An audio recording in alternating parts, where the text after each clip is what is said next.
군대에 입대한 조카를 보러 간 친척과 가족들이 그의 얼굴에 폭행 흔적을 발견하게 되고 그것을 보고 분노한 그의 큰아버지가 그 부대에 전화 한 통을 하면서 생기는 이야기입니다. 구독과 좋아요를 해주시면 더 좋은 사연으로 보답하겠습니다. 2015년 늦가을 경기도 포천의 6사단 청성부대 예하 GOP 대대. 북녘에서 불어오는 바람은 살을 애는 듯 차가웠지만 박지훈 이병이 느끼는 한기는 비단 날씨 때문만은 아니었다. 자대 배치를 받은 지 이제 갓 2달. 꿈에 그리던 군복을 입고 나라를 지킨다는 자부심은 하루가 다르게 닳아 없어지고 그 자리를 채운 것은 차가운 조소와 둔탁한 통증, 그리고 깊이를 알 수 없는 절망감이었다. 모든 불행은 생활관의 왕 황두식 병장으로부터 시작되었다. 그는 자신보다 약한 존재를 괴롭히는 것에서 존재의 의미를 찾는 듯한 인간이었다. 그의 심기를 거스르는 것은 숨 쉬는 것만큼이나 쉬웠다. 전투와 끈을 1초 늦게 묶어도 식판을 닦는 소리가 거슬려도 잠결에 뒤척이기만 해도 어김없이 욕설과 폭력이 날아왔다. 야, 박지훈. 이 새끼 또 관물대 정리 이따위로 해놨네. 그날 밤도 다르지 않았다. 소등 후 모두가 잠든 척 숨죽인 생활관. 황 병장이 지훈을 조용히 찔러 깨웠다. 지훈은 반사적으로 몸을 일으켜 세웠다. 어둠 속에서도 황 병장의 비릿한 웃음이 보이는 듯 했다. 그는 지훈을 생활관 구석, CCTV 사각지대인 건조장으로 끌고 갔다. 내가 요즘 빠졌어, 안 빠졌어? 아닙니다. 아니긴 뭐가 아니야, 이 개새끼야. 대답 똑바로 안 해? 퍼그 하는 소리와 함께 지훈의 복부에 묵직한 충격이 가해졌다. 숨이 턱 막혔지만 신음소리조차 낼 수 없었다. 소리를 내면 더 큰 고통이 돌아온다는 것을 짧은 경험으로 체득했기 때문이었다. 황 병장의 폭행은 집요했다. 처음에는 주먹으로 복부를 가격하더니 이내 손바닥으로 뺨을 후려치기 시작했다. 내 눈빛이 마음에 안 들어. 어딜 감히 이등병 새끼가 선임한테 눈을 똑바로 떠. 찰싹찰싹. 건조장에 널린 축축한 빨래들이 그 소리를 먹먹하게 삼켰다. 지훈의 왼쪽 뺨이 순식간에 부어오르기 시작했다. 입안에서는 비릿한 피맛이 감돌았다. 마지막으로 황 병장은 지훈의 어깨를 강하게 밀쳤고 균형을 잃은 지훈은 그대로 뒤에 있던 철제 관물대 모서리에 얼굴을 부딪혔다. 쿵하는 둔탁한 소리와 함께 왼쪽 눈 주위에 극심한 통증이 몰려왔다. 아! 자신도 모르게 터져나온 짧은 신음. 그것으로 황 병장의 분풀이는 끝이 났다. 그는 아무 일 없었다는 듯 똑바로 해라, 다음엔 이걸로 안 끝나니까 라는 말을 남기고 유유히 자신의 침상으로 돌아가 코를 골며 잠이 들었다. 홀로 남은 지훈은 차가운 건조장 바닥에 주저앉아 고통을 삼켰다. 부어오르는 눈두덩이를 만져보았다. 단순한 멍이 아닐 것 같았다. 욱신거리는 통증보다 더 아픈 것은 마음이었다. 왜 나여야만 하는가? 내가 무엇을 그렇게 잘못했는가? 입대 전 군대 많이 좋아졌다던 아버지의 말씀, 다치지 말고 몸 건강히 지내라던 어머니의 당부가 메아리처럼 뇌리를 맴돌았다. 그들의 얼굴을 볼 자신이 없었다. 며칠이 지났다. 지훈의 왼쪽 눈두덩이는 검붉은 피멍으로 물들었다. 작업 중 다쳤다, 계단에서 굴렀다는 거짓말을 둘러댔지만 동기들의 안쓰러운 눈빛과 선임들의 차가운 침묵은 진실이 무엇인지 알고 있음을 말해주고 있었다. 소대장과 중대장에게 보고할 용기는 없었다. 마음의 편지는 곧 배신자의 낙인으로 돌아온다는 것을 이곳에 온 첫날부터 귀에 못이 박이도록 들었기 때문이다. 고립된 섬. 이곳에서 그는 철저히 혼자였다. 그러던 어느 날 한 통의 편지가 도착했다. 어머니의 글씨체였다. 사랑하는 아들 지훈에게. 잘 지내고 있니? 내 편지를 받고 온 가족이 얼마나 기뻐했는지 몰라. 다음 주 주말 너의 첫 면회를 갈까 해. 아버지랑 할머니, 할아버지도 너 보고 싶어 하시고 특히 큰아버지가 꼭 같이 가고 싶어 하시네. 내가 어릴 때부터 유독 널 예뻐하셨잖니. 마침 그 주에 근처에서 중요한 회의가 있으시다며 시간을 내셨어. 먹고 싶은 거 있으면 미리 알려주렴. 온 가족이 내 얼굴 볼 생각에 벌써부터 설레고 있단다. 편지를 읽는 지훈의 손이 잘게 떨렸다. 기쁨보다는 두려움이 앞섰다. 가족들, 특히 큰아버지. 어릴 적부터 유난히 자신을 아끼고 또 유난히 엄격하면서도 모든 것을 꿰뚫어 보시는 듯한 그 눈빛을 가진 큰아버지. 박진혁. 아버지의 형인 그는 지훈에게 늘 산과 같은 존재였다. 명절에나 가끔 뵐 수 있었지만 그의 존재감은 항상 지훈의 마음 한구석에 깊이 자리 잡고 있었다. 그런 큰아버지에게 이 꼴을, 이 피멍든 얼굴을 보여드려야 한다다. 어떡하지? 어떻게 해야 하지? 지훈은 멍든 눈가를 매만졌다. 거울 속에는 겁에 질린 채 잔뜩 움츠러든 이등병 한 명이 서 있었다. 며칠 남지 않은 면회날까지 이 멍이 빠질 리 만무했다.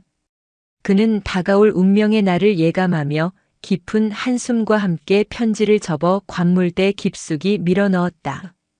마치 자신의 절망을 밀어넣는 것처럼 그 절망의 무게가 늦가을 포천의 공기보다 훨씬 더 무겁고 차갑게 느껴졌다.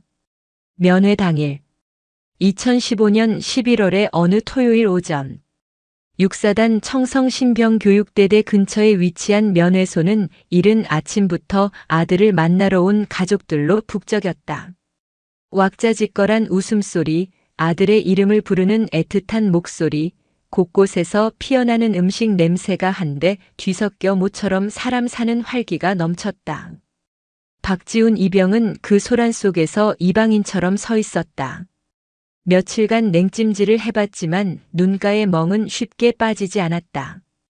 검붉은 색이 옅어져 보랏빛과 누런빛이 섞인 흉한 모습으로 변했을 뿐이었다. 최대한 모자를 깊게 눌러쓰고 혹시나 하는 마음에 위병소 근무자에게 부탁해 마스크까지 얻었었다. 충성. 이병 박지훈 면회 왔습니다. 지훈의 목소리에 한 테이블에 모여있던 가족들이 일제히 고개를 돌렸다. 아들의 모습을 발견한 어머니 김 여사가 가장 먼저 달려와 지훈을 끌어안았다. 아이고 내 아들. 얼마나 고생이 많아. 얼굴이 왜 이렇게 반쪽이 됐어? 아닙니다. 잘 지내고 있습니다. 지훈은 어색하게 웃으며 어머니의 등을 토닥였다. 아버지 박현수 씨도 다가와 아들의 어깨를 툭툭 치며 대견하다는 눈빛을 보냈다. 그리고 그들 뒤에 팔짱을 낀 채 조용히 서 있는 큰아버지 박진혁이 있었다. 큰아버지 오셨습니까? 지훈은 깍듯하게 고개를 숙였다. 박진혁은 말없이 고개를 끄덕였다. 그의 날카로운 눈빛이 지훈의 얼굴, 특히 모자와 마스크에 가려진 부분을 향하는 것을 지훈은 애써 외면했다. 지훈아, 덥지도 않은데 마스크는 왜 썼어? 어서 벗어봐. 얼굴 좀 보자. 어머니의 성화에 지훈은 마지못해 마스크를 내렸다. 순간 가족들의 얼굴에 흐르던 화색이 굳어졌다. 특히 어머니의 얼굴은 새하얗게 질렸다. 어머. 예, 지훈아. 눈은 왜 그러니? 이게 다 뭐람? 어머니의 놀란 목소리에 아버지와 조부모님의 시선까지 모두 지훈의 얼굴에 박혔다. 지훈이 애써 준비한 변명이 흘러나왔다. 아, 이거. 저번에 작업하다가 좀 다쳤습니다. 거의 다 나았습니다. 괜찮습니다. 작업하다가? 무슨 작업을 하기에 얼굴을 이렇게 다쳐? 아버지 박현수 씨가 걱정스럽게 물었다. 진지 보수 공사하다가 자재에 좀 부딪혔습니다. 정말 별거 아닙니다. 지훈은 태연한 척 미리 준비한 시나리오를 읊었다. 어머니는 여전히 안절부절 못했고 아버지는 군 생활하다 보면 그럴 수도 있지. 그래도 조심 좀 하지 그랬냐며 애써 아들을 위로했다. 조부모님도 안쓰러운 표정으로 지훈의 손을 잡았다. 분위기는 어색하게 흘러갔다. 그때까지 아무 말 없이 상황을 지켜보던 큰아버지 박진혁이 나지막이 입을 열었다. 그의 목소리는 낮고 조용했지만 주변의 모든 소음을 압도하는 힘이 있었다. 지훈아. 예, 큰아버지. 이리 와서 큰아버지 앞에 앉아봐라. 지훈은 심장이 쿵 내려앉는 것을 느꼈다. 마지못해 걸음을 옮겨 그의 맞은편에 앉았다. 박진혁은 식탁 위에 펼쳐진 음식들에는 눈길도 주지 않은 채 오직 지훈의 얼굴만을 뚫어지게 응시했다. 모자도 벗어보거라. 지훈이 망설이자 벗어봐 하는 짧고 단호한 말이 이어졌다.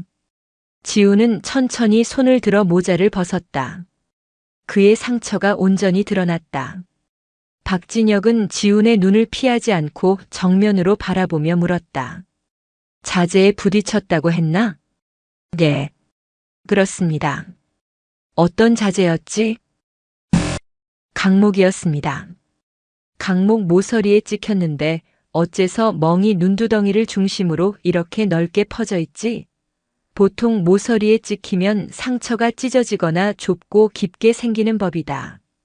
이건 마치 사람이 주먹으로 가격했을 때 생기는 멍과 비슷하구나. 그의 분석은 예리한 칼날처럼 지훈의 거짓말을 한꺼풀씩 벗겨냈다. 지훈의 등 뒤로 식은땀이 흘렀다. 그리고 작업 중에 다쳤다면 당연히 의무대에 가서 진료를 받았을 터. 진료 기록이 있겠구나. 소대장이나 중대장에게 보고는 했고. 지훈은 대답하지 못했다. 아니, 할 수 없었다. 그의 침묵은 그 어떤 대답보다 많은 것을 의미했다. 옆에서 듣고 있던 동생 박현수 씨가 보다 못해 나섰다. 형님, 애가 군 생활하다 보면 실수로 다칠 수도 있는 거지. 뭘 그렇게 따지십니까? 지훈이 불편해합니다. 현수야. 박진혁은 동생의 말을 부드럽지만 단호하게 끊었다. 넌 잠시 가만히 있어봐라. 이건 그냥 넘길 일이 아니다. 그는 다시 지훈에게로 시선을 돌렸다. 그의 눈빛은 더 이상 따뜻한 큰아버지의 것이 아니었다. 수많은 부하들을 지휘하고 전장의 모든 변수를 꿰뚫어보는 지휘관의 눈빛이었다. 지훈아, 큰아버지는 내가 어렸을 때부터 봐왔다. 넌 거짓말을 잘 못하는 아이다. 거짓말을 할 때는 눈을 피하고 말을 더듬지. 지금 내가 딱 그렇구나. 큰아버지 눈을 봐라. 그리고 다시 말해봐. 정말 작업하다 다친 건 맞느냐? 지훈은 차마 고개를 들 수 없었다. 입술만 달싹일 뿐 아무 말도 나오지 않았다.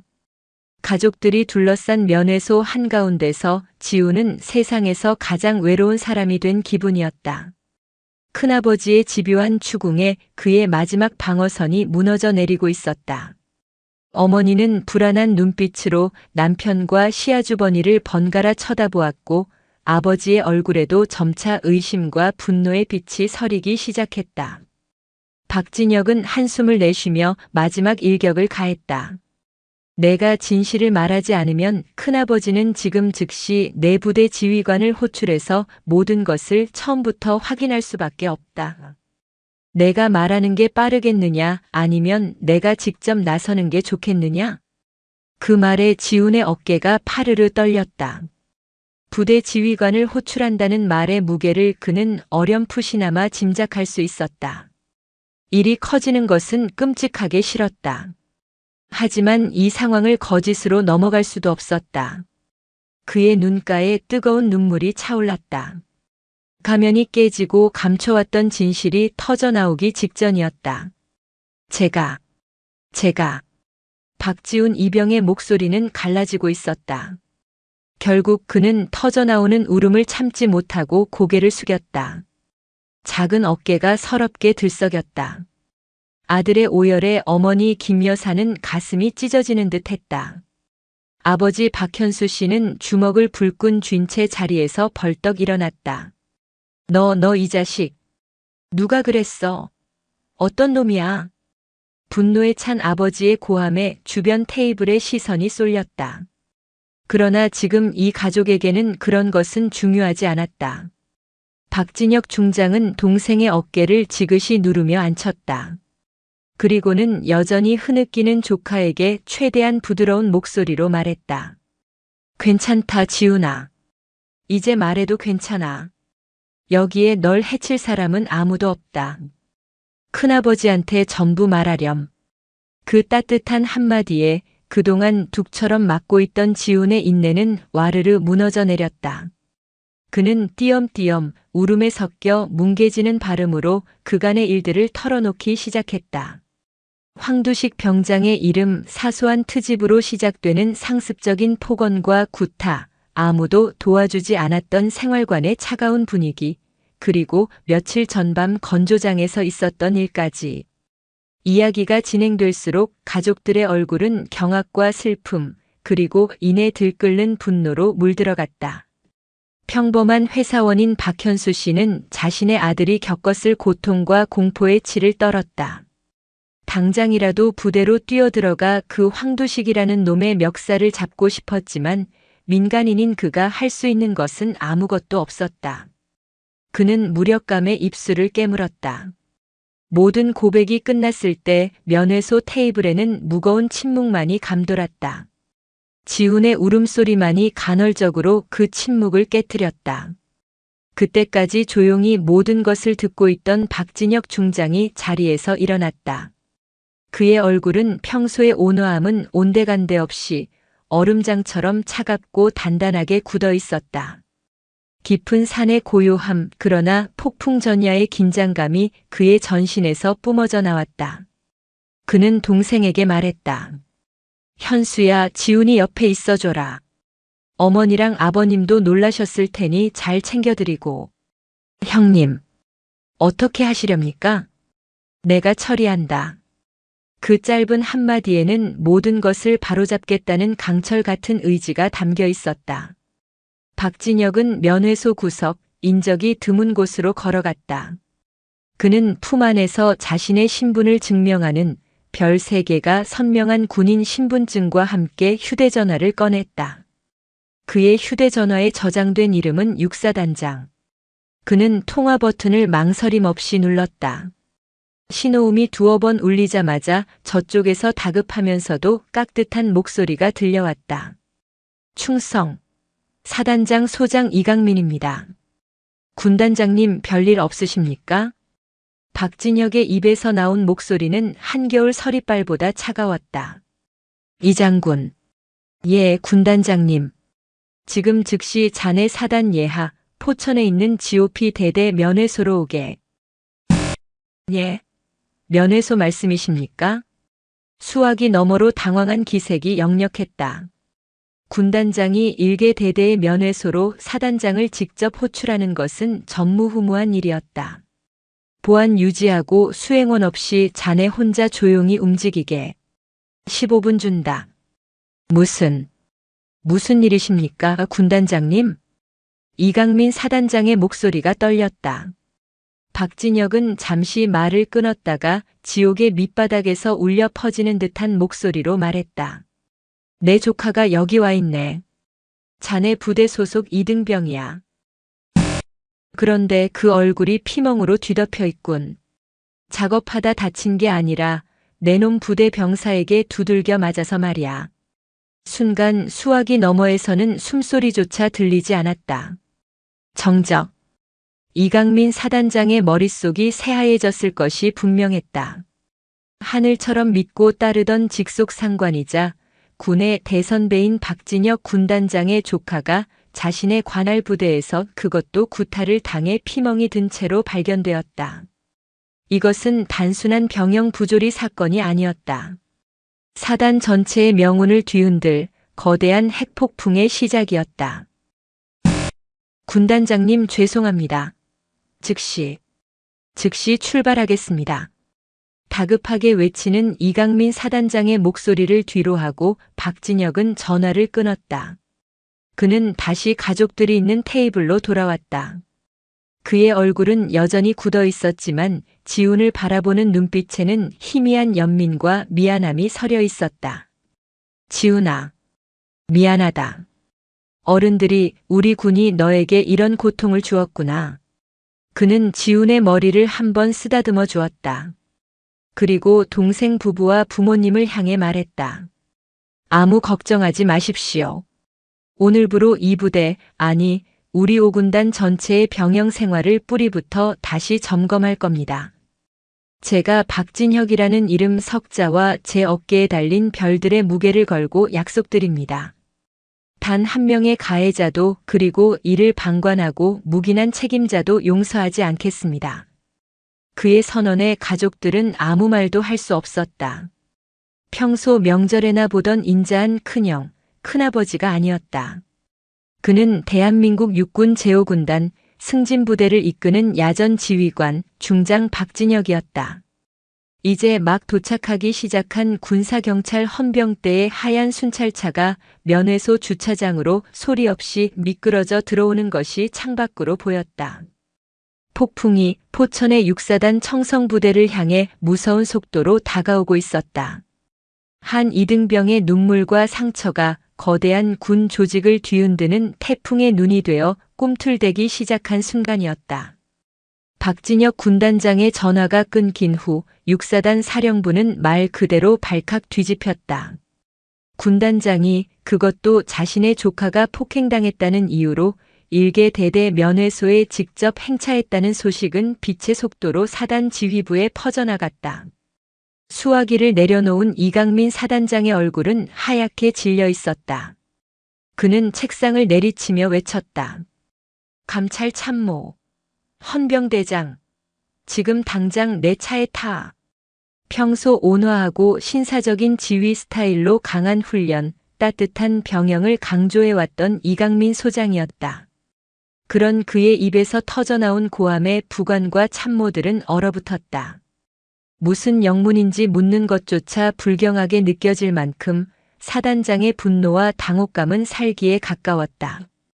군단장의 명령대로 수행원 없이 사단장이 직접 운전하는 지휘관 차량이 굉음을 내며 사단 사령부를 빠져나갔다. 단 15분. 포천 시내를 가로지르는 길은 그에게 마치 영원처럼 길게 느껴졌다. 그의 머릿속은 복잡한 생각들로 뒤엉켜 있었다. 군단장님 조카라니. 어느 부대, 어느 놈이 감히. 존경하는 육사 선배이자 직속 상관인 박진혁 중장의 얼굴이 떠올랐다. 그의 신임과 기대를 한몸에 받고 있다고 자부해왔건만 이 사건 하나로 모든 것이 물거품이 될 수 있었다. 아니, 단순히 자신의 안위가 문제가 아니었다. 이것은 사단 전체의 기강과 명예가 걸린 문제였다. 약속된 15분이 채 되기도 전에 검은색 지휘관 차량이 급정거하듯 면회소 주차장에 멈춰 섰다. 차에서 내린 이강민 사단장은 황급히 옷매무새를 가다듬고 면회소를 향해 거의 뛰어오다시피 했다. 이미 면회소 주변은 사단 헌병대에서 파견된 인원들에 의해 조용히 통제되고 있었다. 일반 면회객들은 상황이 발생했으니 잠시만 협조해달라는 정중하지만 단호한 요청에 어리둥절한 표정으로 자리를 뜨거난 멀찍이서 수군거리고 있었다. 이강민 사단장이 면회소 안으로 들어섰을 때 그는 모든 공기가 멈춰버린 듯한 무거운 침묵과 마주했다. 한가운데 박진혁 군단장이 미동도 없이 서 있었다. 그의 등 뒤에는 겁에 질린 채 눈물을 훔치는 젊은 이등병과 그의 가족들이 있었다. 박진혁 군단장은 고개만 살짝 돌려 이강민 사단장을 바라보았다. 그 눈빛에는 그 어떤 감정도 실려 있지 않아 오히려 더 무서웠다. 군단장님께 대하여 경례, 충성. 이강민 사단장이 우렁찬 목소리로 경례를 붙였다. 그러나 박진혁은 경례를 받지 않았다. 그는 그저 나지막이 말했다. 이 장군, 내 조카 얼굴 좀 보게. 이강민은 천천히 걸음을 옮겨 박지훈 이병 앞에 섰다. 모자를 벗고 마스크를 내린 채 고개를 푹 숙인 이등병의 얼굴. 보랏빛과 누런빛이 뒤섞인 흉측한 멍. 군 생활 수십 년 온갖 사건 사고를 접해온 그였지만 군단장의 조카라는 특수한 신분을 떠나 한 젊은 병사가 겪었을 고통이 고스란히 느껴져 심장이 쿵 하고 내려앉았다. 송구합니다, 군단장님. 이강민은 차마 지훈의 얼굴을 오래 마주하지 못하고 고개를 돌려 다시 박진혁을 향해 섰다. 허리를 90도로 숙인 그의 모습에 다른 말은 필요 없었다. 송구하다는 말로 끝날 일이 아니지. 박진혁의 목소리는 여전히 차가웠다. 자네 사단이야. 자네가 지휘하는 부대에서 내가 입대시킨 내 조카가, 내 동생의 아들이 이렇게 맞고 들어왔네. 그런데 자네는 지금까지 아무것도 모르고 있었단 말인가? 면목이 없습니다. 철저히 조사하여. 조사는 내가 하네. 박진혁은 이강민의 말을 잘랐다. 지금 이 시간부로 해당 대대, 아니 연대 전체에 대한 지휘권을 정지시키겠네. 내 직권으로 군단 헌병대와 감찰 참모실 인원들을 투입할 걸세. 자네는 내 옆에서 이 모든 과정을 처음부터 끝까지 지켜보게. 자네 사단에서 무슨 일이 벌어지고 있었는지 자네 눈으로 똑똑히 확인하란 말이야. 사단장의 지휘권 정지. 그것은 군에서는 쿠데타에 준하는 상상조차 할 수 없는 초유의 사태였다. 이강민 사단장의 얼굴에서 핏기가 완전히 가셨다. 이것은 단순한 질책이나 문책의 수준을 넘어섰다. 군단장이 사단장을 완전히 불신임하고 뿌리부터 모든 것을 파헤치겠다는 선전포고였다. 바로 그때였다. 면회소 밖으로 드드득 하는 소리와 함께 군용 트럭 여러 대가 들어서는 소리가 들렸다. 트럭에서 내린 것은 군단 마크가 선명한 전투복을 입은 군단 직할 헌병특임대 SDT 대원들이었다. 완전 무장을 한 그들의 모습은 일반 헌병과는 차원이 다른 위압감을 풍겼다. 그들은 일사불란하게 움직여 대대 위병소와 본부, 그리고 각 중대 막사로 향하는 길목을 완벽하게 차단했다. 부대 전체가 순식간에 외부와 격리된 것이다. 뒤이어 도착한 군단 감찰부 소속 장교들이 면회소 안으로 들어와 박진혁 군단장에게 경례했다. 감찰참모 중령 김도진. 명받았습니다. 지금 즉시 해당 대대 대대장, 주임원사, 그리고 문제의 병사가 소속된 중대의 중대장과 행정보급관, 소대장 전원 직위에 제하고 감찰부 영내에서 대기시켜. 모든 지휘보고 체계는 정지야. 부대원 전체는 현 시간부로 생활관에서 일체 대기. 모든 통신장비 사용을 금지하고 외부와의 접촉을 차단한다. 알겠나? 예, 알겠습니다. 감찰참모의 우렁찬 대답과 함께 거대한 폭풍이 마침내 그 모습을 드러내고 대대 전체를 집어삼키기 시작했다. 박진혁은 마지막으로 조카 지훈에게 다가갔다. 그는 지훈의 손을 잡아주며 말했다. 지훈아, 넌 아무 걱정하지 마라. 지금부터는 군인 박지훈이 아니라 내 조카 박지훈으로 큰아버지 옆에 있으면 된다. 그는 동생 부부에게도 일단 오늘 면회는 여기서 중단해야겠습니다. 지훈이는 제가 데리고 있겠습니다. 증인 보호가 최우선입니다. 라고 설명했다. 박현수 씨는 형의 단호한 모습에 아무 말도 하지 못하고 고개를 끄덕였다. 아들이 더 이상 그 지옥 같은 곳에 있지 않아도 된다는 사실만으로도 그는 안도했다. 박진혁 군단장은 조카의 손을 잡고 면회소를 나섰다. 그의 뒤를 이강민 사단장이 죄인처럼 고개를 숙인 채 따랐다. 면회소 밖 서슬 퍼런 군단 헌병들이 도열한 사이를 걸어가는 세 개의 별. 그의 분노는 단순한 사적 감정이 아니었다. 그것은 군의 명예를 더럽힌 암적 존재를 도려내고 썩어버린 환부를 제 손으로 직접 수술하려는 지휘관의 비장한 결이었다. 포천의 가을 하늘 아래 거대한 외과 수술이 이제 막 시작되고 있었다. 군단 헌병대에 의해 완벽히 격리된 6사단 GOP 대대는 그야말로 공포와 혼란의 도가니였다. 갑작스러운 지휘관 전원 직위해제, 외부와의 완전한 통신 차단, 그리고 생활관 밖을 순찰하는 낯선 군단 헌병들의 삼엄한 눈초리. 무슨 일이 벌어지고 있는지 정확히 아는 병사는 아무도 없었다. 그저 뭔가 엄청나게 큰일이 터졌다는 막연한 불안감만이 죽음처럼 부대 전체를 짓눌렀다. 가장 먼저 소환된 것은 가해자로 지목된 황두식 병장이었다. 그는 생활관에서 멋모르고 후임들과 노닥거리다가 들이닥친 군단 헌병 2명에게 양팔을 붙잡혀 끌려 나왔다. 영문도 모른 채 끌려간 곳은 대대 본부의 회의실. 평소 대대장이나 사용하던 그 방에는 낯선 군단 감찰부 장교들이 앉아 있었다. 그리고 그들 뒤편에는 싸늘한 표정의 사단장과 존재 자체만으로도 공기를 얼어붙게 만드는 삼성 장군 박진혁 군단장이 앉아 있었다. 내가 황두식 병장인가? 감찰참모 김도진 중령이 물었다. 황 병장은 그제야 사태의 심각성을 어렴풋이 깨달았지만 여전히 허세를 버리지 못했다. 그렇습니다. 그런데 갑자기 무슨 일이십니까?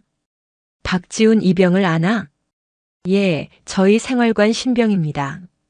며칠 전 건조장에서 박지훈 이병을 폭행한 사실이 있나? 황 병장의 눈동자가 순간 흔들렸다. 하지만 그는 이내 시치미를 뚝 뗐다. 없습니다. 그런 사실 없습니다. 제가 왜 후임을 폭행합니까? 거짓말하지 마라. 피해자의 진술이 있고 증거도 명백하다. 무슨 증거 말입니까? 저는 정말 때린 적 없습니다. 아마 그 녀석이 뭔가 착각했거나 군 생활이 힘들어서 거짓말을 하는 것일 겁니다. 요즘 애들 나약하지 않습니까? 뻔뻔한 그의 태도에 조용히 듣고만 있던 박진혁 군단장의 미간이 꿈틀했다. 김도진 중령은 책상 위 서류를 넘기며 다시 물었다. 좋다. 그럼 다시 묻지. 내가 박지훈 이병에게 폭언이나 욕설을 한 적은 있나? 얼차려를 주거나 인격적으로 모독한 적은? 군대라는 곳이 다 그렇지 않습니까? 기강을 잡기 위해 가끔 쓴소리를 할 수는 있지만 그게 뭐 문제될 정도는 아니었습니다. 문제가 되고 안 되고는 우리가 판단한다. 그때 박진혁 군단장이 자리에서 일어나 황 병장 앞으로 천천히 다가왔다. 거대한 산이 움직이는 듯한 위압감에 황 병장은 저도 모르게 몸을 움츠렸다.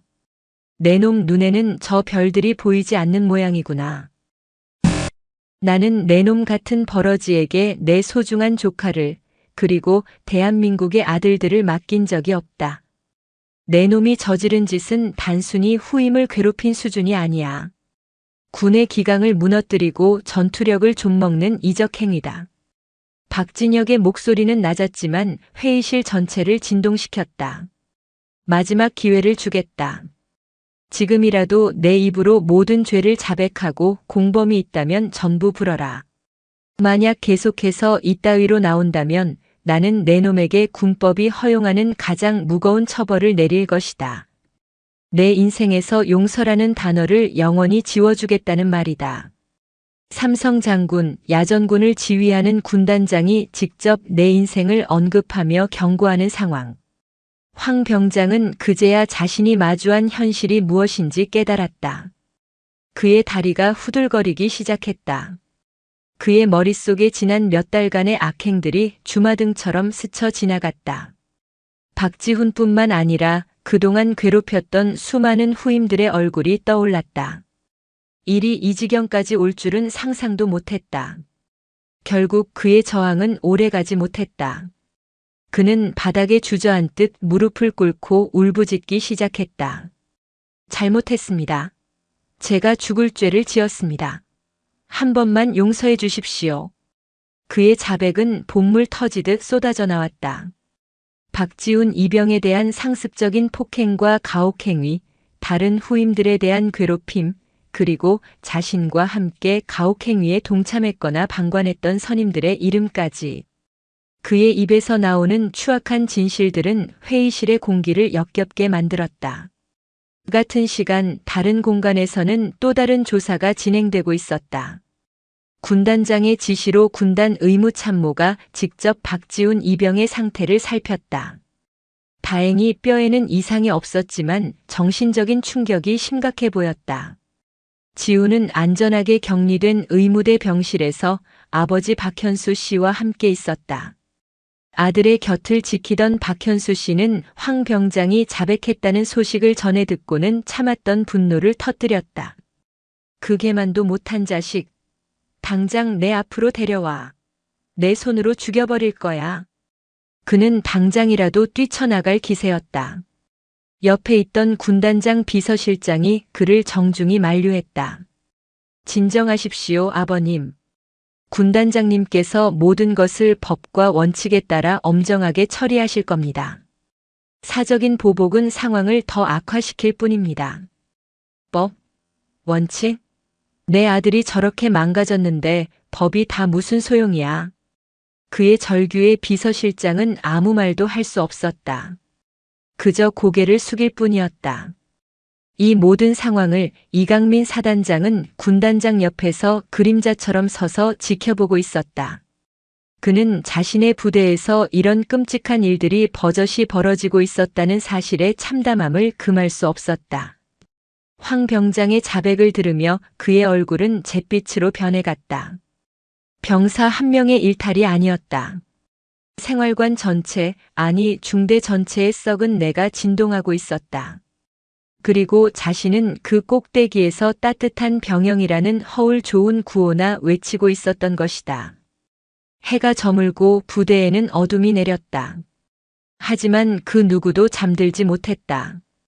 군단 헌병들은 황 병장의 자백을 토대로 관련자들을 줄줄이 소환해 밤샘 조사를 벌였다.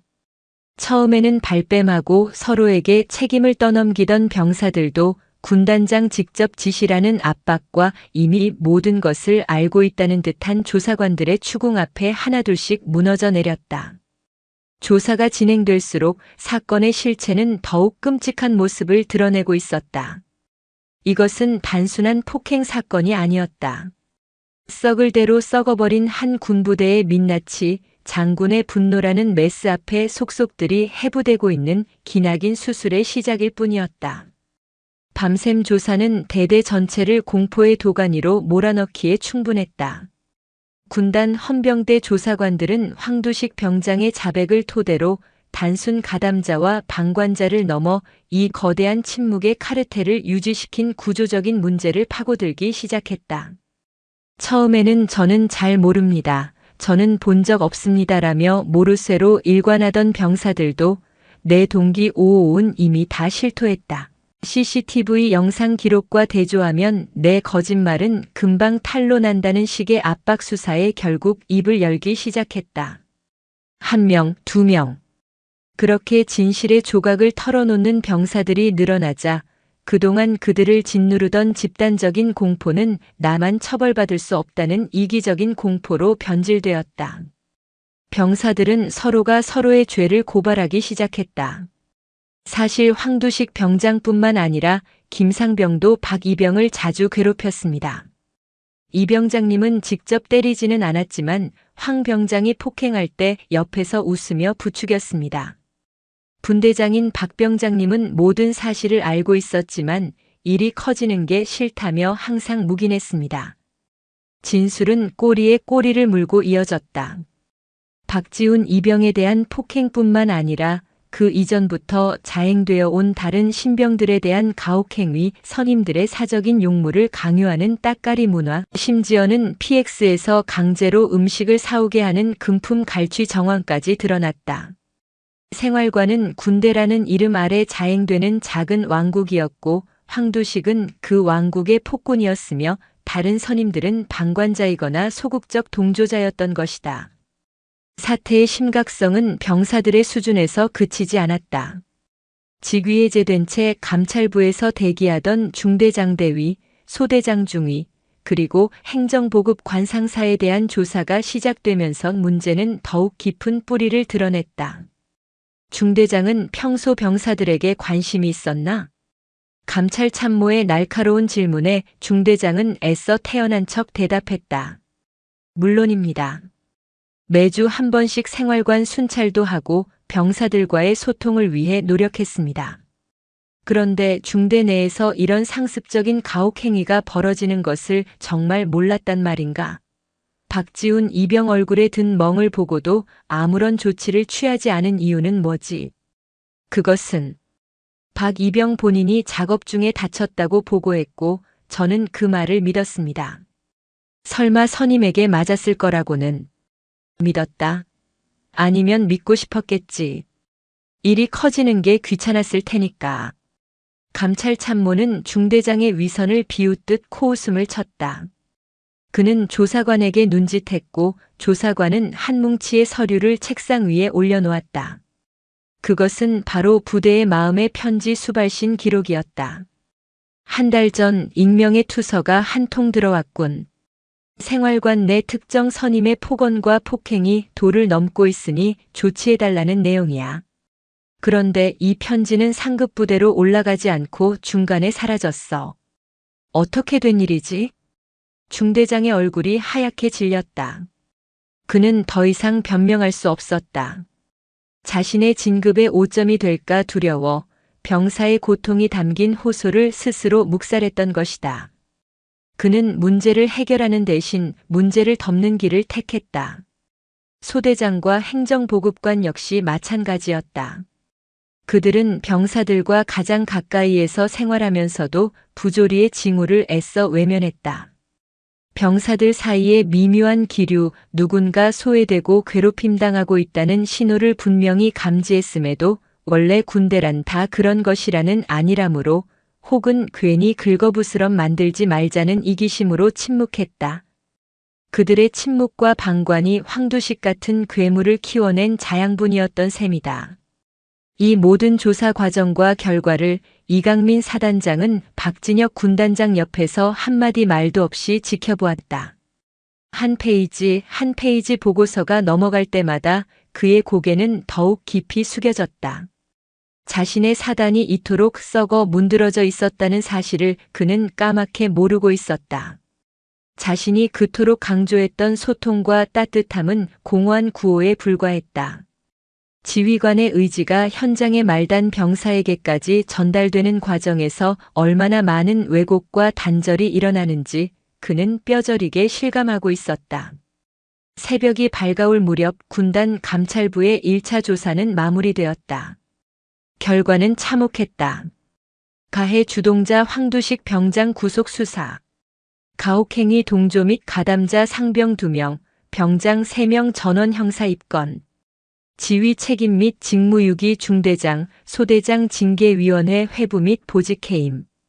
관리감독 소울 행정보급관, 대대주임원사 징계위원회 회부. 지휘감독 책임 대대장 보직해임 및 징계대기.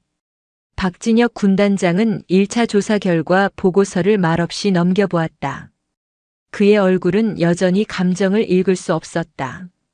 그는 보고서를 덮고 뜬 눈으로 밤을 새운 이강민 사단장을 바라보았다.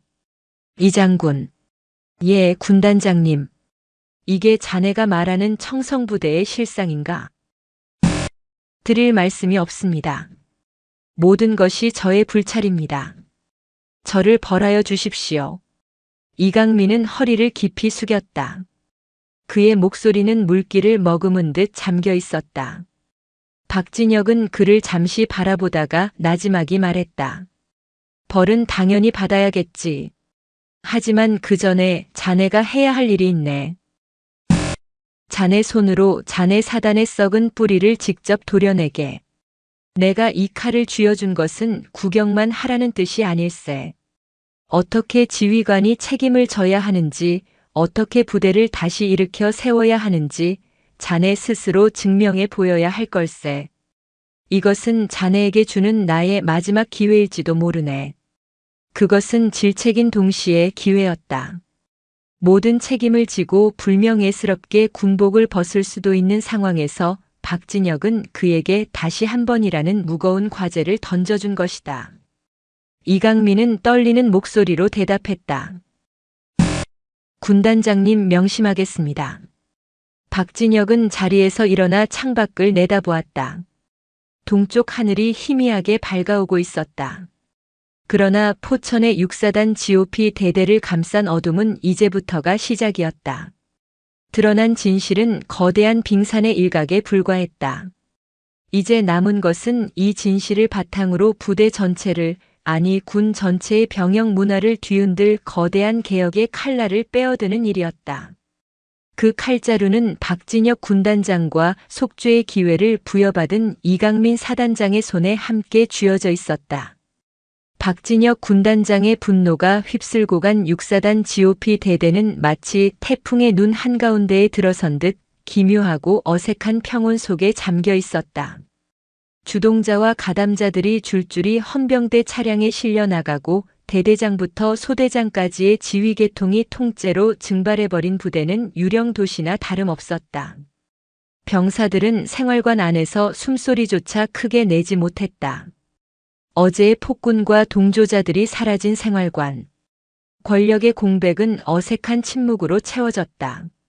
남은 선임들은 혹시라도 자신에게 불똥이 튈까 전전긍긍하며 몸을 사렸고, 후임들은 갑작스럽게 찾아온 해방감을 만끽하기보다는 또 다른 보복에 대한 막연한 두려움과 혼란 속에서 눈치만 살폈다. 황두식의 침상, 그리고 그 옆자리에 나란히 있던 김상병의 침상은 주인을 잃은 채 텅 비어 있었다. 그 빈자리는 부대원 모두에게 보이지 않는 경고처럼 느껴졌다. 그날 오후 사단에서 급파된 새로운 중대장과 행정보급관이 부임했다. 이강민 사단장이 직접 엄선한 강직하고 원칙주의자로 소문난 인물들이었다. 새로운 중대장은 부임 첫날 전 병력을 연병장에 집합시켰다. 그의 목소리는 강철처럼 차가웠다. 나는 너희들에게 긴 말을 하러 온 것이 아니다. 어제부로 이 중대는 죽었다. 그리고 오늘 다시 태어난다. 과거의 모든 악습과 부조리는 어제의 죽음과 함께 묻어버려라. 만약 과거의 망령에 사로잡혀 이전과 같은 짓을 반복하는 자가 있다면 나는 그를 인간으로 대우하지 않을 것이다. 군법이 보장하는 가장 혹독한 대가를 치르게 될 것이다. 이상. 그의 짧은 취임사는 그 어떤 장황한 연설보다 더 큰 무게로 병사들의 가슴을 짓눌렀다. 변화는 이미 시작되었고 거스를 수 없다는 것을 모두가 직감했다. 같은 시각 군단 사령부 근처에 위치한 국군 수도병원. 박지훈 이병은 깨끗한 병실 침대에 누워 창밖을 바라보고 있었다. 멍든 눈은 약물 치료 덕에 부기가 많이 가라앉았지만 마음의 멍은 쉬이 가시지 않았다. 옆에서는 아버지 박현수 씨가 묵묵히 아들의 곁을 지키고 있었다. 며칠 사이 부쩍 수척해진 아들의 얼굴을 보며 그는 죄책감에 시달렸다. 지훈아, 아빠가 미안하다. 군대 좋아졌다는 말만 믿고 아들이 지옥 속에서 허우적거리는 것도 모르고. 박현수 씨의 목소리가 떨렸다. 지훈은 고개를 저었다. 아니에요, 아버지. 아버지가 왜 미안해하세요? 제가 약해서 그랬던 거죠. 내가 약한 게 아니야. 그놈들이 짐승인 거지. 내가 왜 그런 놈들한테 맞고만 있었어? 아빠한테, 아니 큰아버지한테라도 바로 연락했어야지. 아들을 향한 안타까움은 이내 격한 감정으로 변했다. 지우는 그런 아버지를 보며 희미하게 웃었다. 무서웠어요. 말하면 더 큰 괴롭힘이 돌아올까봐. 그리고 가족들 걱정시키고 싶지 않았어요. 특히 큰아버지는 높은 분이시잖아요. 저 하나 때문에 큰아버지 앞길에 누가 될까봐. 그 말에 박현수 씨는 가슴이 미어지는 것 같았다. 그는 아들의 손을 꽉 잡았다. 바보 같은 놈. 내 앞길보다 중요한 게 어디 있다고. 내 큰아버지는 그런 거 신경 쓸 사람이 아니야. 너는 내 생각보다 훨씬 더 소중한 존재야. 이 아빠한테도 내 큰아버지한테도. 부자의 대화는 그렇게 한참 동안 이어졌다. 지우는 처음으로 자신이 겪었던 고통과 공포를 온전히 털어놓았다. 아버지는 아들의 이야기를 들어주며 함께 울고 함께 분노했다. 그 과정을 통해 지훈의 마음속에 단단하게 박혀있던 응어리가 조금씩 녹아내리기 시작했다. 한편 마지막 기회를 부여받은 이강민 사단장은 자신의 모든 것을 걸고 움직이기 시작했다. 그는 그날 밤 육사단 예하 모든 연대장과 직할대 대대장들을 사단장실로 긴급 소집했다.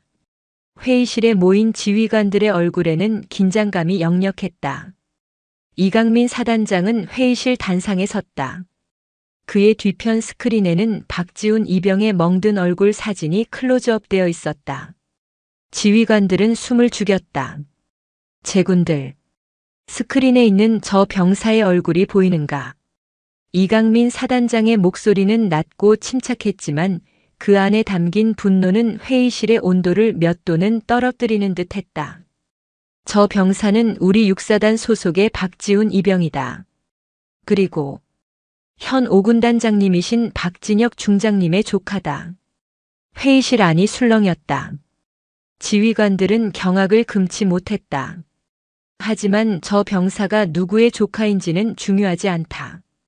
중요한 것은 우리 중 누군가의 소중한 아들이자 가족인 대한민국 장병이 우리가 지휘하는 부대 안에서 짐승 같은 선임병에게 상습적으로 폭행당하고 있었다는 사실이다. 그리고 우리 중 그 누구도 이 사실을 까맣게 모르고 있었다는 것이다. 그는 주먹으로 단상을 쾅 하고 내리쳤다. 나는 어제 군단장님께 직접 들었다. 이게 자네가 말하는 청성부대의 실상인가? 라고. 나는 아무 대답도 하지 못했다. 부끄러워서 참담해서 내 자신과 너희 모두가 역겨워서. 그의 외침은 모든 지휘관의 심장을 꿰뚫었다. 오늘부로 육사단 전 부대에 특단의 조치를 명한다. 첫째, 모든 지휘관은 오늘부로 2주간 자신의 책상에 앉을 생각 마라. 직접 발로 뛰며 모든 생활관, 모든 초소를 돌면서 병사들과 함께 먹고 자고 생활하며 실태를 직접 파악하라. 보고서 따위는 필요 없다. 내가 직접 확인할 것이다. 둘째, 사단 감찰부와 헌병대는 불시에 전 부대를 대상으로 암행 감찰을 실시한다. 병영 부조리가 적발될 시 해당 부대 지휘관은 지휘고하를 막론하고 그 자리에서 보직 해임하고 엄중 문책할 것이다. 셋째, 마음의 편지 제도를 전면 폐지하고 사단장에게 직접 연결되는 익명의 한라인을 개설한다. 보고자의 신원은 사단장인 나 외에는 그 누구도 알 수 없도록 할 것이며 모든 제보는 내가 직접 확인하고 처리한다. 그의 선언은 가히 혁명적이었다. 보여주기식 행정이 아닌 지휘관이 직접 현장의 고통을 체감하고 문제를 뿌리 뽑겠다는 강력한 의지의 표명이었다. 군단장님께서는 내게 마지막 기회를 주셨다. 하지만 나는 이것을 기회라고 생각하지 않는다. 이것은 속죄다. 우리 모두의 속죄다. 잃어버린 사단의 명예를 되찾고 우리의 아들들을 안전하게 지켜내기 위한 처절한 싸움이다. 이 싸움에 동참할 자신이 없는 자가 있다면 지금 당장 계급장 떼고 이 자리에서 나가도 좋다. 나는 결코 말리지 않겠다. 회의실에는 무거운 침묵만이 흘렀다. 그 누구도 자리에서 일어나는 사람은 없었다. 한 이등병의 피멍. 그것은 단순한 상처가 아니었다. 육사단 전체에 나아가 5군단 전체에 거대한 파장을 일으키는 태풍의 눈이 되어 잠들어 있던 모든 것을 뒤흔들고 있었다. 박지훈 이병 사건은 육사단을 넘어 5군단 전체를 뒤흔드는 거대한 사건으로 비화했다. 박진혁 군단장은 이강민 사단장에게 자정의 기회를 주는 한편 이 사건을 단순히 한 사단의 일탈로 치부하지 않았다. 그는 이것이 군 전체에 만연한 구조적인 문제임을 직시하고 자신의 지휘 아래 있는 5군단부터 완벽하게 뜯어고치기로 결심했다. 일주일 후 경기도 포천에 위치한 5군단 사령부 대회의실.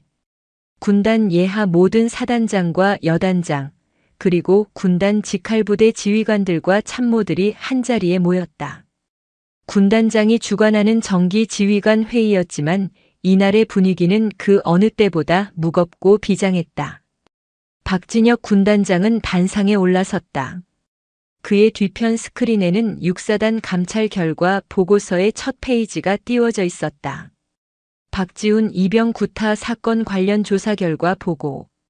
오늘 회의에 앞서 제군들에게 내 집안의 부끄러운 이야기를 먼저 해야겠다.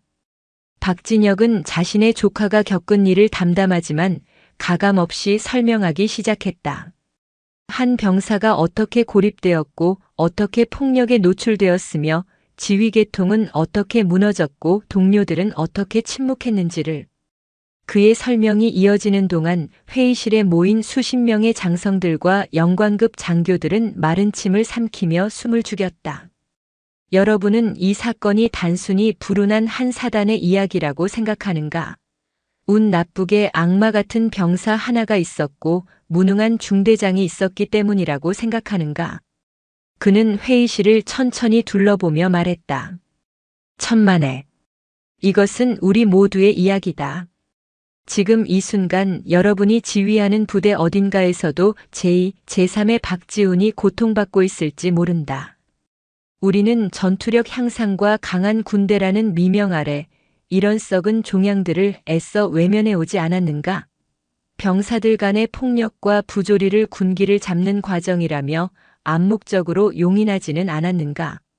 그의 지적은 날카로운 비수가 되어 모든 지휘관의 양심을 찔렀다. 나는 오늘 이 자리에서 5군단의 모든 병영 문화를 원점에서부터 재설계하고자 한다. 이것은 명령이다. 스크린이 바뀌었다.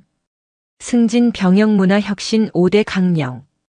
첫째, 침묵의 벽을 허물겠다. 기존의 마음의 편지는 폐기한다. 해당 부대 지휘관이 중간에 가로챌 수 있는 모든 제보 시스템은 의미가 없다. 오늘부로 군단장에게 직접 연결되는 익명의 스마트폰 앱과 QR코드를 전 부대에 배포한다. 모든 제보는 군단 감찰실에서 직접 접수하고 내가 매일 아침 직접 보고받는다. 제보자의 신원은 군단장인 나만이 알 수 있으며 목숨을 걸고 보호할 것이다. 둘째, 지휘관 평가 시스템을 전면 개편한다. 훈련 성과, 작전 능력 물론 중요하다. 하지만 앞으로는 병사 복무 만족도를 지휘관 평가의 최우선 기준으로 삼겠다. 분기별로 전 장병을 대상으로 익명 설문조사를 실시하고 그 결과가 낮은 부대의 지휘관은 이유를 불문하고 교체 대상에 올릴 것이다. 병사들을 행복하게 만들지 못하는 지휘관은 부대를 지휘할 자격이 없다. 셋째, 암행 감찰관 제도를 도입한다. 나와 감찰 참모 외에는 그 누구도 알 수 없는 비노출 감찰팀을 운영할 것이다.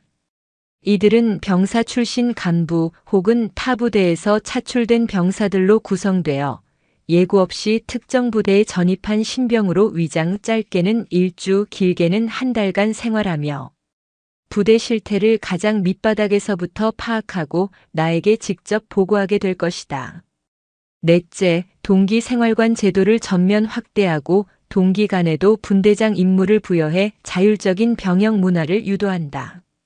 선임이 후임을 통제하고 억압하는 수직적 구조 자체를 최소화하겠다. 군기는 통제와 폭력에서 나오는 것이 아니라 상호 존중과 신뢰 그리고 자율 속에서 피어나는 것이다. 다섯째, 가혹행위 적행위라는 인식을 군단 전체에 확립하겠다.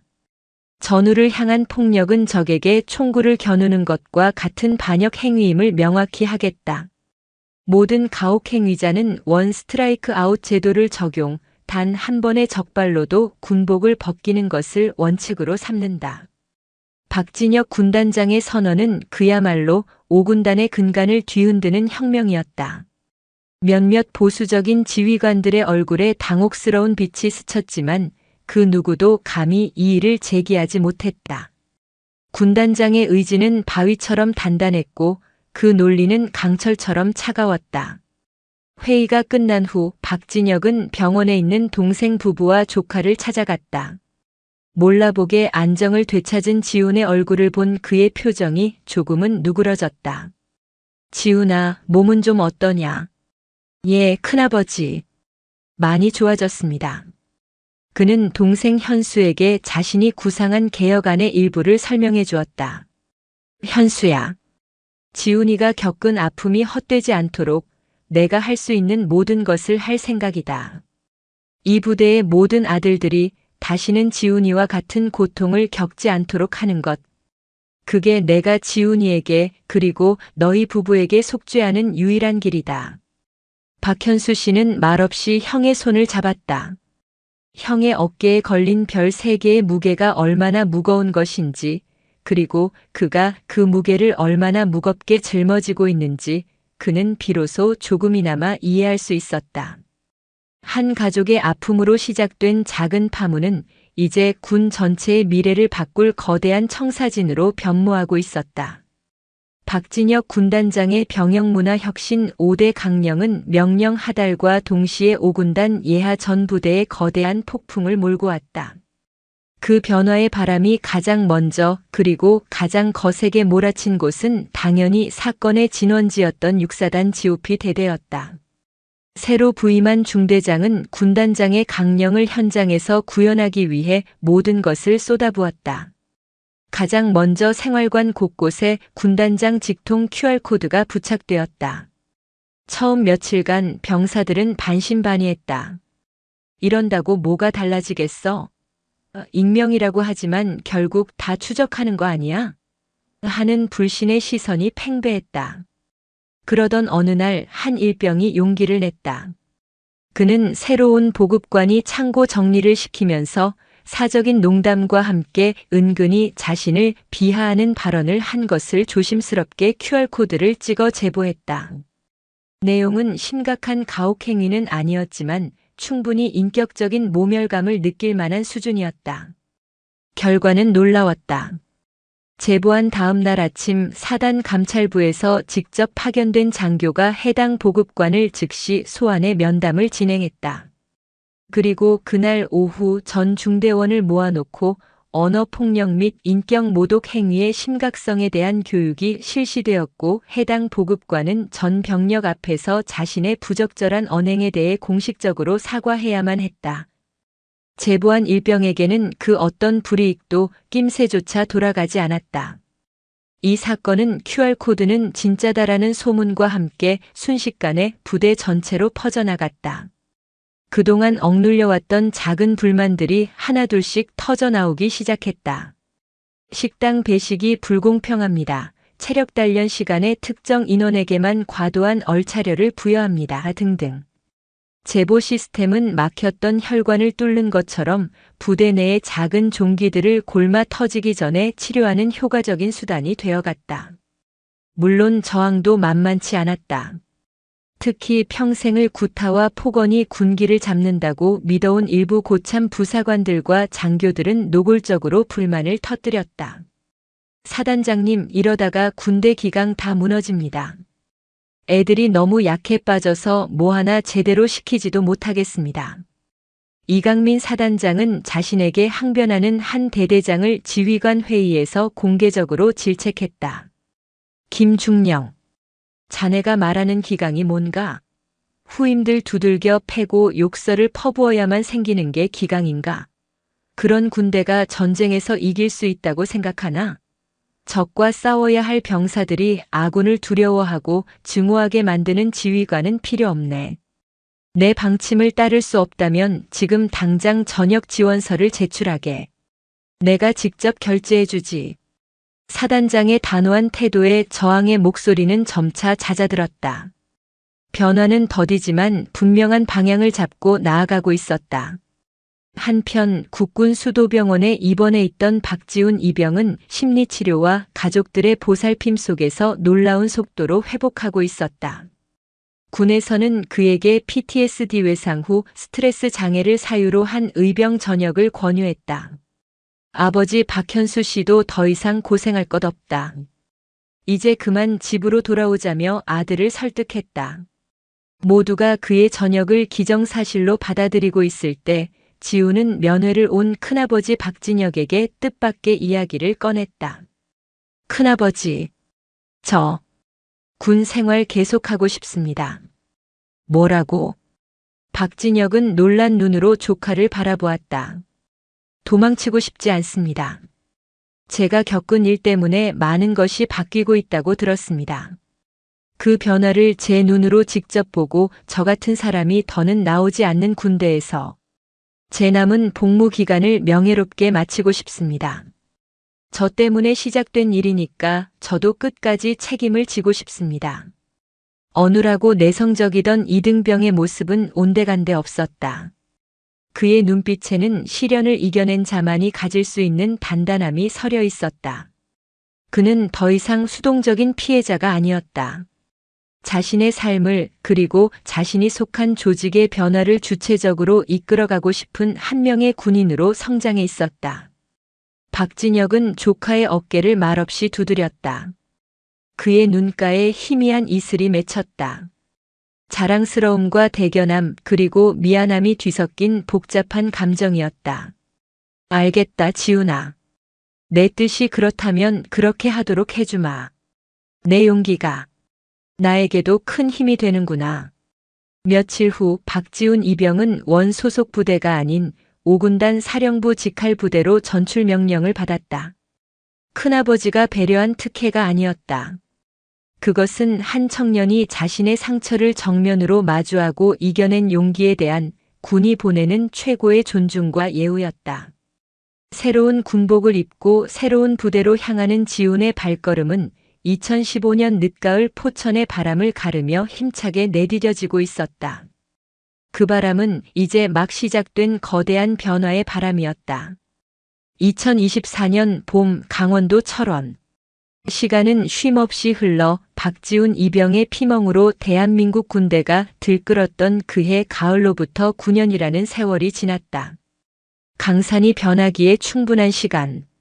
그 시간 동안 군대는 특히 박진혁 대장전 5군단장, 현 합참의장의 손길이 닿았던 중부 전선의 부대들은 겉모습뿐만 아니라 속살까지 완전히 다른 모습으로 탈바꿈해 있었다. 한때 청성부대라는 이름 아래 씻을 수 없는 상처를 입었던 육사단. 이제 그곳은 전군에서 가장 모범적인 병영 문화를 자랑하는 부대로 정평이 나 있었다. 그리고 그 변화의 중심에 9년 전 그 사건의 피해자였던 박지훈이 있었다. 그는 이제 앳된 이등병이 아닌 전투복 어깨에 단단한 하사 계급장을 단 전문 부사관 박지훈 하사였다. 그는 현재 육사단 수색대대의 분대장으로 복무하고 있었다. 그가 의병 전역 대신 현역 복무 나아가 직업 군인의 길을 택했을 때 많은 이들이 우려와 반대를 표했다. 하지만 그는 자신의 상처를 외면하지 않고 정면으로 마주하는 길을 택했다. 자신이 겪은 고통의 대물림을 자신의 손으로 직접 끊어내고 싶다는 열망, 그것이 그를 다시 군인으로 서게 한 힘이었다. 이충호 훈련병. 생활관 구석에서 혼자 관물대만 멍하니 바라보고 있는 신병을 향해 박지훈 하사가 조용히 다가갔다. 며칠 전 자대 배치를 받은 이 훈련병은 유독 말이 없고 단체 생활에 적응하지 못한 채 겉돌고 있었다. 동기들과의 대화도 피했고 식사 시간에도 늘 혼자였다. 9년 전 박 하사 자신의 모습과 겹쳐 보이는 구석이 많았다. 예, 분대장님. 이충호 훈련병이 화들짝 놀라며 자리에서 일어섰다. 그의 눈빛에 스치는 불안감을 박 하사는 놓치지 않았다. 과거의 분대장이었다면 정신 안 차리냐? 빠져가지고 같은 질책이 먼저 나갔을 것이다. 하지만 박 하사는 달랐다. 긴장 풀고 앉아. 뭐 힘든 거 있어? 훈련이 힘든가 아니면 사람이 힘든가? 부드러운 그의 질문에 이 훈련병은 입술만 달싹일 뿐 쉽게 입을 열지 못했다. 박 하사는 그의 옆에 나란히 앉아 자신의 물통을 건넸다. 나도 너만 할 때 그랬어. 다들 나만 쳐다보는 것 같고 숨 쉬는 것조차 눈치 보이고. 특히 잠들기 전에 부모님 생각나면 그렇게 서럽더라. 자신의 과거를 담담히 꺼내는 분대장의 모습에 이 훈련병의 눈빛이 조금씩 흔들리기 시작했다. 혹시 누가 괴롭히거나 그런 건 아니고? 아닙니다. 그래. 아니면 다행이고. 그런데 만약에 말이야, 정말 만약에라도 그런 일이 생기면 절대 혼자 끙끙 앓으면 안 돼. 알겠지? 박하사는 생활관 벽에 붙어 있는 QR코드를 손으로 가리켰다. 이제는 군부대의 상징처럼 자리 잡은 합참의장 직통 제보 시스템이었다. 9년 전 박진혁 군단장이 5군단에 처음 도입했던 그것이 이제는 국방부 정책이 되어 전군에 확대 시행되고 있었다. 저게 뭔지는 교육받아서 알지. 저거 찍으면 핸드폰으로 바로 합참의장님한테 편지 쓸 수 있어. 분대장도 중대장도 아무도 못 봐. 의장님이 직접 읽고 조치해 주시는 거야. 그러니까 절대 무서워하지 말고 내 자신을 지켜. 그게 군인으로서 첫 번째 임무다. 그날 저녁 박하사는 중대장에게 이충호 훈련병이 심리적으로 불안정해 보이니 전문 상담관과의 면담을 주선해달라고 정식으로 건의했다.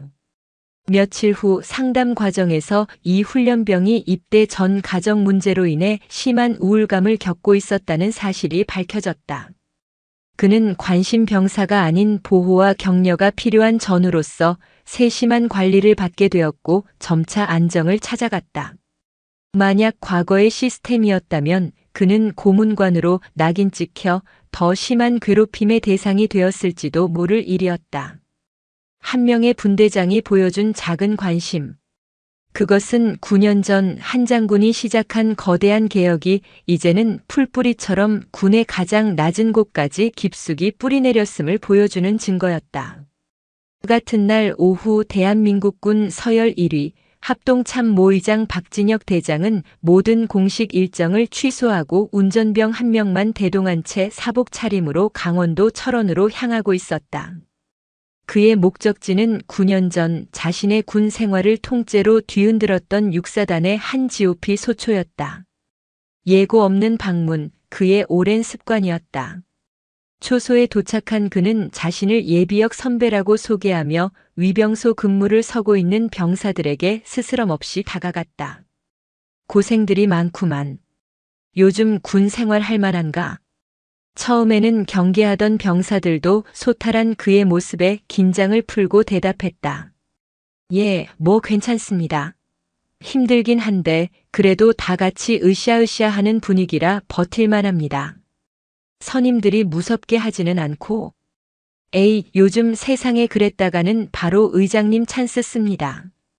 저희는 저희 동기들끼리 생활관 써서 딱히 부딪힐 일도 없습니다. 병사가 웃으며 가리킨 곳에는 어김없이 QR코드가 붙어 있었다. 박진혁은 말없이 고개를 끄덕였다. 그가 뿌린 씨앗이 자신이 떠난 자리에서도 굳건히 자라 열매를 맺고 있는 현장을 확인하는 순간이었다. 그는 소초 내부를 둘러보다가 한 생활관 앞에서 발걸음을 멈췄다. 동기 생활관 푯말이 붙은 그곳에서는 병사 서너 명이 모여 앉아 웃고 떠들며 전투와 끈을 묶고 있었다. 선임의 강요가 아닌 내일 있을 훈련을 위해 서로의 장비를 챙겨주는 모습이었다. 통제와 억압이 사라진 자리에 자율과 책임감이 싹트고 있었다. 그때 소초장의 다급한 보고를 받은 사단장이 헐레벌떡 달려왔다. 그는 바로 9년 전 군단장의 칼날 앞에서 속죄의 기회를 부여받았던 이강민 중장전 육사단장 현 7군단장이었다.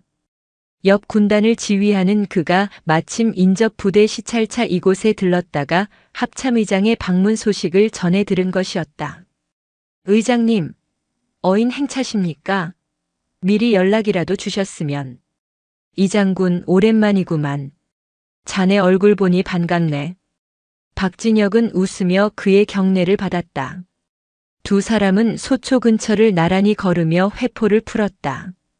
자네가 사단을 잘 이끌어준 덕분에 그 뒤로 누가 와도 부대가 안정적으로 유지되는 것 같아. 고맙게 생각하네. 과찬이십니다. 모두 의장님께서 닦아놓으신 길을 따라갔을 뿐입니다.